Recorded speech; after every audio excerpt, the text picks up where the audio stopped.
Captain Manoj Kumar Pandey, जिनका role play किया था अजय देवगन ने एलओसी कारगिल में, उनका जन्म हुआ था 25 जून 1975 को सीतापुर डिस्ट्रिक्ट में, उत्तर प्रदेश के।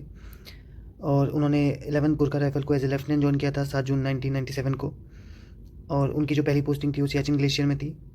उसके बाद उनका वो टेन्योर ख़त्म करने के बाद वो जब पीस लोकेशन में जाने वाले थे, उसी टाइम पे इन्फिल्ट्रेशन की जो न्यूज़ आती है, उसके पश्चात उनकी यूनिट को बटालिक सेक्टर पे पोस्ट किया जाता है। As a part of unit Manoj Kumar Pandey भी बटालिक सेक्टर पहुंचते हैं और उनकी यूनिट को उस टाइम पे कमांड करते होते हैं कर्नल ललित राय, जिनको ऑर्डर मिलता है कि उन्हें जुबेर टॉप और कुकरथाम और खालूबार का टास्क दिया जाता है। और as a young officer Manoj Kumar Pandey, जो एक के बाद एक लड़ाई में भाग ले रहे होते हैं, उसमें जितनी भी वहाँ पे इंक्लूडिंग जुबेर टॉप, उसमें भी उनका योगदान रहता है। लेकिन जब खालूबार टॉप को कैप्चर करने के लिए, जो कि उनका फाइनल ऑब्जेक्टिव होता है, उसके लिए जब एडवांस होते हैं वो लोग, कैप्टन मनोज की प्लाटून जिसको लीड कर रहे होते हैं जिस टीम को, उस दौरान वो देखते हैं 2 और 3 जुलाई की नाइट की बात होती है। तो उस दौरान जो उसके जो टॉप एरिया होते हैं, जो सराउंडिंग हाइट्स होती हैं, वहाँ से एनिमी का हैवी फायर शुरू हो जाता है।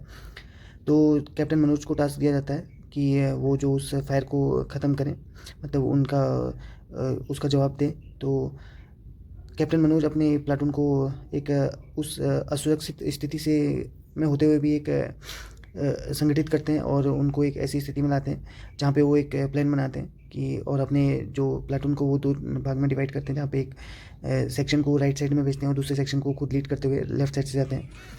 और लेफ्ट साइड से जाते हुए वो जो एनिमीज़ के भी सेक्शन, एनिमीज़ ने भी कुछ ऐसे सेक्शन बनाए होते हैं जिसमें उनके थोड़े थोड़े से सोल्जर हर सेक्शन में होते हैं।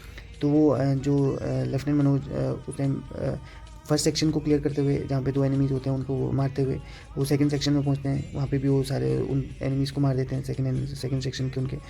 और लेकिन वो थर्ड सेक्शन तक पहुँचते पहुँचते उनको भी थोड़ी चोट लग जाती है, जो फायरिंग होती है एनिमीज़ की तरफ से, जिसमें वो इंजर्ड हो जाते हैं। और लेकिन वो इंजरीज़ काफ़ी ज़्यादा होती हैं, लेकिन अपनी सुरक्षा का बिल्कुल ध्यान रखते हैं वो लोग उस टाइम पे। और वो अपने बारे में ना सोचते हुए वो आगे बढ़ते हैं और वो तीसरे जो सेक्शन होता है उसको भी वो मार गिराते हैं।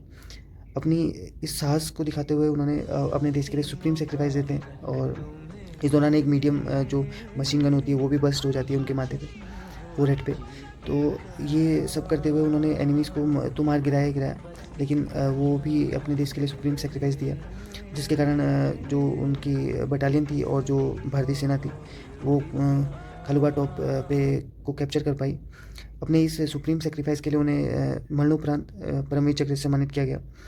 और ऐसा बोला जाता है कि जब उनका एसएसबी जो सिलेक्शन होता है एसएसबी का, उसमें उनसे क्वेश्चन किया गया था कि आप आर्मी क्यों ज्वाइन करना चाहते हैं, तो उन्होंने बोला था कि I want to win Paramvir Chakra, और ये उन्होंने करके दिखाया। बट अनफॉर्चुनेट ये था कि वो उनको मरणोपरांत मिला। बट ये जो भी उनके द्वारा एक्ट किया गया वो हमेशा लोगों को याद रहता है, और जो उन्होंने बहादुरी दिखाई ये हमेशा लोगों को याद रहेगी।